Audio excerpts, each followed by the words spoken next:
ಬಳ್ಳಾರಿಯಲ್ಲಿ ಬ್ಯಾನರ್ ಗಲಾಟೆ ನಡೆದು 4 ದಿನ ಆದರೂ ನಾಯಕರಿಗೆ ಇನ್ನೂ ಕೂಡ ರೋಷಾವೇಶ ಕಮ್ಮಿಯಾಗಿಲ್ಲ. ಘಟನೆಯಲ್ಲಿ ಓರ್ವ ಯುವಕನ ಸಾವಾಗಿದ್ರೂ ಕೂಡ ಪ್ರಮುಖ ನಾಯಕರಿಗೆ ಇನ್ನೂ ಸೀರಿಯಸ್ನೆಸ್ ಬಂದಿಲ್ಲ. ಯಾಕಂದ್ರೆ ಕಾಂಗ್ರೆಸ್ ನಾಯಕರ ವಿರುದ್ಧ ವಾಗ್ದಾಳಿ ನಡೆಸುವ ಬರದಲ್ಲಿ ಶಾಸಕ ಜನಾರ್ದನ ರೆಡ್ಡಿ ಧಮಕಿ ಹಾಕುವಂತೆ ಮಾತನಾಡಿದ್ದಾರೆ. ಹಾಗಾದ್ರೆ ಯಾರ ವಿರುದ್ಧ ಮಾತನಾಡಿದ್ರು, ಏನ್ ಮಾತಾಡಿದ್ರು, ಇದರ ಇಂಪ್ಯಾಕ್ಟ್ ಏನಾಗಿದೆ, ಈ ಕುರಿತ ಕಂಪ್ಲೀಟ್ ಡೀಟೇಲ್ಸ್ ಇಲ್ಲಿದೆ, ನೀವೇ ನೋಡಿ.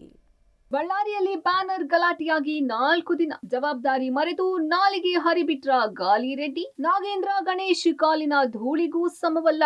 ಜನಾರ್ದನ ರೆಡ್ಡಿ ಮಾತಿಗೆ ಸಿಡಿದ ವಾಲ್ಮೀಕಿ ಸಮಾಜ. ಬಳ್ಳಾರಿಯಲ್ಲಿ ವಾಲ್ಮೀಕಿ ಮಹರ್ಷಿ ಪುತ್ಥಳಿ ಅನಾವರಣ ಕಾರ್ಯಕ್ರಮದ ಬ್ಯಾನರ್ ಅಳವಡಿಕೆ ವಿಚಾರವಾಗಿ ನಡೆದ ಗಲಾಟೆ ಓರ್ವ ಕಾಂಗ್ರೆಸ್ ಕಾರ್ಯಕರ್ತನ ಬಲಿ ಪಡೆದಿತ್ತು. ಎರಡೂ ಕಡೆಯವರು ಕಲ್ಲು ತೂರಾಟ ಮಾಡಿ ಕೈಯಲ್ಲಿ ಕಟ್ಟಿಗೆ ಹಿಡಿದು ಗಲಾಟೆ ಮಾಡಿದ್ರಿಂದ ಪರಿಸ್ಥಿತಿ ನಿಯಂತ್ರಿಸಲು ಪೊಲೀಸರು ಲಾಠಿ ಚಾರ್ಜ್ ಮಾಡಿದ್ದಲ್ಲದೆ ಅಶ್ರುವಾಯು ಪ್ರಯೋಗ ಮಾಡಿದ್ರು. ಅದೆಲ್ಲವೂ ಮುಗಿದು 4 ದಿನಗಳು ಕಳೆದಿವೆ ಅಷ್ಟೇ. ಇನ್ನು ಇಡೀ ಬಳ್ಳಾರಿಯಲ್ಲಿ ಪರಿಸ್ಥಿತಿ ಬೂದಿ ಮುಚ್ಚಿದ ಕೆಂಡದಂತೆಯೇ ಇದೆ. ಪರಿಸ್ಥಿತಿ ಅರಿತು ಜವಾಬ್ದಾರಿಯುತವಾಗಿ ಮಾತನಾಡಬೇಕಿದ್ದ ನಾಯಕರು ಮತ್ತೆ ನಾಲಿಗೆ ಹರಿಬಿಟ್ಟು ಪ್ರವೋಕ್ ಮಾಡೋ ಕೆಲಸ ಮಾಡ್ತಿದ್ದಾರೆ. ಗಲಾಟೆ ನಡೆದಿದ್ದ ದಿನ ಕಾಂಗ್ರೆಸ್ ಶಾಸಕ ನಾರಾ ಭರತ್ ರೆಡ್ಡಿ ಜನಾರ್ದನ ರೆಡ್ಡಿ ವಿರುದ್ಧ ಏಕವಚನ ಪ್ರಯೋಗ ಮಾಡಿ ವಾಗ್ದಾಳಿ ನಡೆಸಿದ್ರು. ಅಲ್ಲದೆ ಕಾರ್ಯಕರ್ತರಿಗೆ ಪ್ರಚೋದನೆ ಕೊಟ್ಟಿದ್ರು ಎಂದು ಜನಾರ್ದನ ರೆಡ್ಡಿ ವಿರುದ್ಧ ಕಿಡಿಕಾರಿದ್ರು. ಇದೀಗ ಮತ್ತೆ ಜನಾರ್ದನ ರೆಡ್ಡಿ ಆ ಚಾಳಿ ಮುಂದುವರೆಸಿದ್ದು ಎಚ್ಚರಿಕೆ ಕೊಡೋ ನೆಪದಲ್ಲಿ ಬೆದರಿಕೆ ಹಾಕಿದ್ದಾರೆ. ನಾಗೇಂದ್ರ ಹಾಗೂ ಗಣೇಶ್ ಇಬ್ಬರಿಗೂ ನಮ್ಮ ಬಗ್ಗೆ ಮಾತನಾಡಬೇಕಾದ್ರೆ ಎಚ್ಚರಿಕೆಯಿಂದ ಮಾತಾಡಬೇಕು. ಇನ್ಮುಂದೆ ಮಾತಾಡಿದ್ರೆ ಸುಮ್ಮನಿರಲ್ಲ, ನೀವು ನನ್ನ ಕಾಲಿನ ಧೂಳಿಗೂ ಸಮ ಇಲ್ಲ ಎಂದಿದ್ದಾರೆ.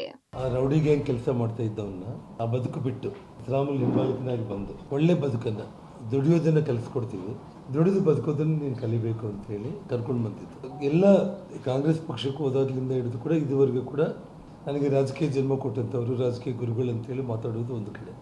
ಇವತ್ತು ಕಂಪ್ಲೀಟ್ ನಾಗೇಂದ್ರ ನಿರ್ನಾಮ ಆಗಿಬಿಟ್ಟಿದ್ದಾನೆ.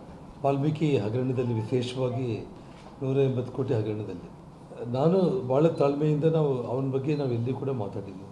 ನಾಲಿಗೆ ಬಿಗಿಯಾಗಿ ಇಟ್ಕೊಂಡು ಮಾತಾಡೋದನ್ನು ಬಿಟ್ಟು ಹೇಗೆ ಬೇಕೆಂದರೆ ಹಾಗೆ ಮಾತಾಡಿ ನನ್ನ ಮನೆ ಮೇಲೆ ಕಲ್ಲುಗಳು, ನನ್ನ ಮನೆ ಮೇಲೆ ಪೆಟ್ರೋಲ್ ಬಾಂಬ್ಗಳು ಹಾಕಿದ್ದೀವಿ, ನನ್ನ ಮನಸ್ಸಾಕ್ಷಿಗೆ ವಿರುದ್ಧವಾಗಿ ಮಾತಾಡಿದ್ದೀನಿ ಅನ್ನೋದು ಅವನಿಗೂ ಗೊತ್ತು.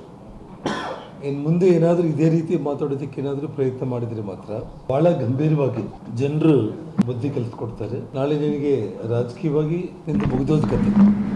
ಇನ್ನು ಶಾಸಕ ನಾಗೇಂದ್ರ ಹಾಗೂ ಜೆಎನ್ ಗಣೇಶ್ ಬಗ್ಗೆ ಜನಾರ್ದನ ರೆಡ್ಡಿ ಅವಹೇಳನ ಮಾತುಗಳನ್ನಾಡಿದ್ರಿಂದ ವಾಲ್ಮೀಕಿ ಸಮುದಾಯ ಆಕ್ರೋಶ ವ್ಯಕ್ತಪಡಿಸಿದೆ.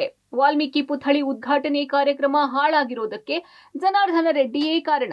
ಇದೀಗ ನಾಗೇಂದ್ರ ಬಗ್ಗೆ ಹಗುರವಾಗಿ ಮಾತಾಡಿದ್ದಾರೆ. ಜನಾರ್ದನ ರೆಡ್ಡಿ ಮೇಲೆ ಕೇಸಿವೆ, ಅವರು ಏನು ಅಂತ ಎಲ್ಲರಿಗೂ ಗೊತ್ತಿದೆ. ಜನಾರ್ದನ ರೆಡ್ಡಿ ವಾಲ್ಮೀಕಿ ಜನ ಅಂದ್ರೆ ಕೀಳಾಗಿ ಮಾತಾಡ್ತಾರೆ.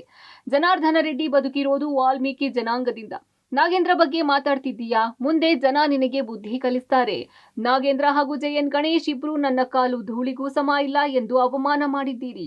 ಜೊತೆಗಿದ್ದಾಗ ಸುರೇಶ್ ಬಾಬು, ಶ್ರೀರಾಮುಲು ಇಬ್ಬರನ್ನು ತುಳಿದಿದ್ದಾರೆ. ಇದೀಗ ನಾಗೇಂದ್ರ ಹಾಗೂ ಗಣೇಶ್ರನ್ನ ಟಾರ್ಗೆಟ್ ಮಾಡಿದ್ದಾರೆ. ಇದೀಗ ಇದೇ ಜನಾರ್ದನ ರೆಡ್ಡಿ ವಾಲ್ಮೀಕಿ ಸಮುದಾಯದ ಕಾರ್ಯಕ್ರಮ ನಿಲ್ಲಿಸಿದ್ದಾರೆ.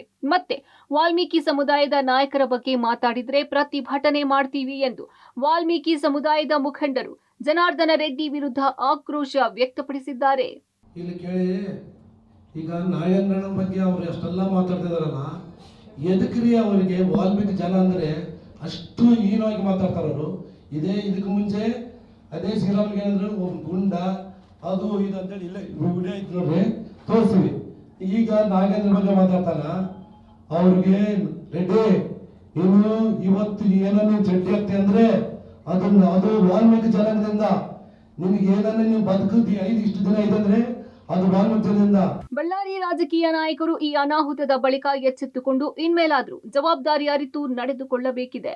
ಸುಮ್ಮನೆ ತಮ್ಮ ರಾಜಕೀಯ ಅಸ್ತಿತ್ವಕ್ಕಾಗಿ ಕಾರ್ಯಕರ್ತರನ್ನ ಪ್ರವೋಕ್ ಮಾಡಿ ಗಲಭೆ ಎಬ್ಬಿಸಿ ಶಾಂತಿ ಕದಡುವಂತಹ ಕೆಟ್ಟ ಮನಸ್ಥಿತಿಯಿಂದ ಹೊರಬರಬೇಕಾಗಿದೆ. Amaresh, public TV, Ballari.